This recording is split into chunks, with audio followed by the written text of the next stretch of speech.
അസ്സലാമു അലൈക്കും വറഹ്മത്തുള്ളാഹി വബറകാതുഹു.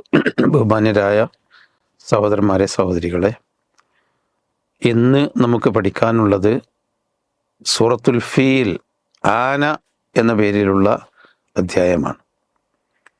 കഴിഞ്ഞ സൂറത്തിൽ സൂചിപ്പിച്ചതുപോലെ ആനയെ മുന്നിൽ വെച്ചുകൊണ്ട് യമൻ പ്രദേശത്തെ രാജാവായിരുന്ന അബ്രഹത്ത് കഅബയെ ആക്രമിക്കാൻ വന്ന ഒരു സംഭവമാണ് ഈ സൂറത്തിൻ്റെ പരാമർശം. അതുകൊണ്ടാണ് ആന എന്നുള്ള പേര് വന്നത്. എത്യോപ്യ എന്ന് പറയുന്ന അബിസീനിയയിലെ മഹാരാജാവിൻ്റെ കീഴിൽ യമൻ ഭരിച്ചിരുന്ന ആളാണ് അബ്രഹത്ത് രാജാവ്. അധികം സൈന്യങ്ങളും ശക്തിയും എത്യോപ്യയുടെ പിന്തുണയുമെല്ലാം ഉണ്ടായിരുന്ന അബ്രഹത്ത് രാജാവ് അല്പം ധിക്കാരി കൂടിയായിരുന്നു. യമനിലും ഷാമിലും അതുപോലെ ജനവാസമുള്ള പ്രദേശങ്ങളിൽ നിന്നെല്ലാം കഅബയെ തേടിക്കൊണ്ട് കഅബയിലേക്ക് ആളുകൾ പുരാതന കാലം മുതൽ തന്നെ ഹജ്ജിന് വരുന്നുള്ളത് ഒരു ചരിത്ര വസ്തുതയാണ്. ഇദ്ദേഹത്തിനത് സഹിച്ചില്ല. എന്തുകൊണ്ട് ഇവർ കഅബയിലേക്ക് പോകണം? കഅബയ്ക്ക് പകരമായി ഒരു പുണ്യഭവനം യമനിൽ ഉണ്ടാക്കിയാലോ എന്ന് അദ്ദേഹം ആഗ്രഹിക്കുകയും കുല്ലൈസ് എന്ന പേരിൽ യമനിൽ ഒരു വലിയ ദേവാലയം, ക്രൈസ്തവ ദേവാലയം അദ്ദേഹം ഉണ്ടാക്കുകയും ചെയ്തു. വളരെ ആർഭാടത്തിലും വളരെ പ്രൗഢമായ ഒരു ദേവാലയമായിരുന്നു കുല്ലൈസ്.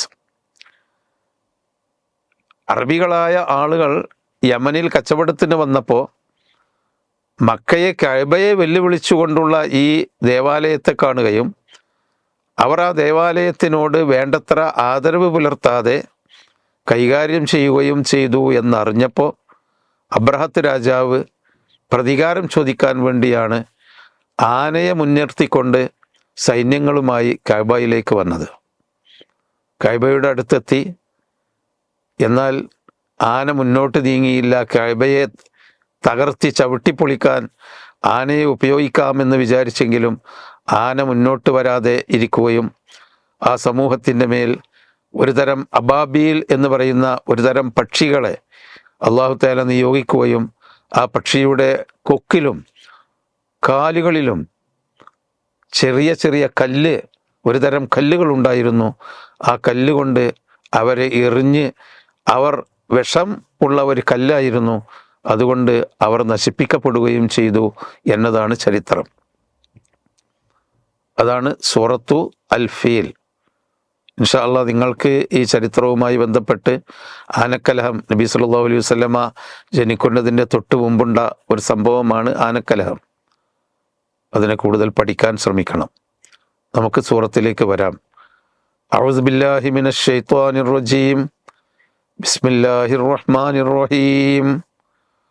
അലം തറ കൈഫ ഫഅല റബ്ബുക ബി അസ്ഹാബിൽ ഫീൽ അലം യജ്അൽ കൈദഹും ഫീ തദ്ലീൽ. അലം തറ, നീ കണ്ടില്ലയോ? കൈഫ ഫഅല റബ്ബുക ബി അസ്ഹാബിൽ ഫീൽ, നിന്റെ രക്ഷിതാവ് ആനക്കാരെ കൊണ്ട്, അസ്ഹാബുൽ ഫീൽ ആനകളുടെ ആളുകൾ, ആനയെയും കൊണ്ട് യുദ്ധം ചെയ്യാൻ വന്ന ആളുകളെ കൊണ്ട് നിന്റെ രക്ഷിതാവ് എന്ത് ചെയ്തു എന്ന് നീ കണ്ടില്ലയോ എന്ന് പറഞ്ഞാൽ നബി ജനിക്കുന്നതിന് മുമ്പുള്ള സംഭവമാണ്. അപ്പോൾ കണ്ണുകൊണ്ട് കാണുകയില്ല. ഖുർആനിലെ അലം തറ എന്ന പല പരാമർശങ്ങളും കണ്ണുകൊണ്ട് കാണുന്നതിന് റഅ, യറ, തറ എന്നൊക്കെ ഉപയോഗിച്ചിട്ടുണ്ട്. വേറെ പല സ്ഥലങ്ങളിലും മനസ്സുകൊണ്ട് കാണുക, ചരിത്രം പഠിച്ച് മനസ്സിലാക്കുക, ചിന്തിച്ച് മനസ്സിലാക്കുക എന്നതിനും അലം തറ ഉപയോഗിച്ചിട്ടുണ്ട്. അപ്പോൾ നബി നേരിട്ട് കണ്ണുകൊണ്ട് കണ്ടതല്ല, നബി ചരിത്രത്തിൽ കൂടി അല്ലെങ്കിൽ കഴിഞ്ഞ കാല കുറച്ച് വർഷങ്ങൾക്ക് മുമ്പുള്ള ആ സംഭവം നബി നേരിട്ട് മനസ്സിലാക്കിയിരുന്നു. അവൻ നീ മനസ്സിലാക്കിയില്ലേ എന്ന അതാണ് ആശയം. അലം തറ, നീ മനസ്സിലാക്കിയില്ലേ എന്ന ആശയം. പദാർത്ഥം അലം തറ, നീ കണ്ടില്ലേ? കൈഫ ഫഅല റബ്ബുക, നിന്റെ റബ്ബ് എന്ത് ചെയ്തുവെന്ന്, ബി അസ്ഹാബിൽ ഫീൽ ആനയുടെ ആളുകളെ കൊണ്ട്. ആനക്കാരെ തടുക്കാൻ ഖുറൈശികൾ ഉണ്ടായില്ല. ഖുറൈശികൾ മലമുകളിലേക്ക് ഒളിച്ചോടി ആനക്കാരുടെ ശക്തി കണ്ടപ്പോൾ. ആരും ഉണ്ടായിരുന്നില്ല. അള്ളാഹു മാത്രമാണ് അവരെ നശിപ്പിച്ചത്. അവർക്കെതിരിൽ ഒരു പ്രതിരോധം തീർത്തത് വേറൊരു മനുഷ്യനും അവിടെ അബ്രഹത്ത് രാജാവിനെയും അനുയായികളെയും തടുക്കാനില്ല എന്നതാണ് ചരിത്രം. അലം തറ, നീ കണ്ടില്ലയോ, കൈഫ ഫഅല റബ്ബുക, നിന്റെ രക്ഷിതാവ് എന്ത് ചെയ്തുവെന്ന്, ബി അസ്ഹാബിൽ ഫീൽ, ആനക്കാരെ കൊണ്ട്, അലം യജ്അൽ കൈദഹും ഫീ തദ്ലീൽ, അവരുടെ വഞ്ചന പരാജയപ്പെടുത്തിയില്ലേ, തദ്ലീൽ എന്ന് പറഞ്ഞാൽ പരാജയത്തിലാക്കിയില്ലേ അള്ളാഹു. അവർ കഅബയെ, ഖുറൈശികളെ പേടിപ്പിച്ച് കഅബയെ തകർത്ത് യമനിലെ കുല്ലൈസിലേക്ക് ജനങ്ങൾ തീർത്ഥയാത്ര വരുന്ന തരത്തിലേക്ക് മാറ്റാനുള്ള വഞ്ചനാപരമായ നിലപാടായിരുന്നു.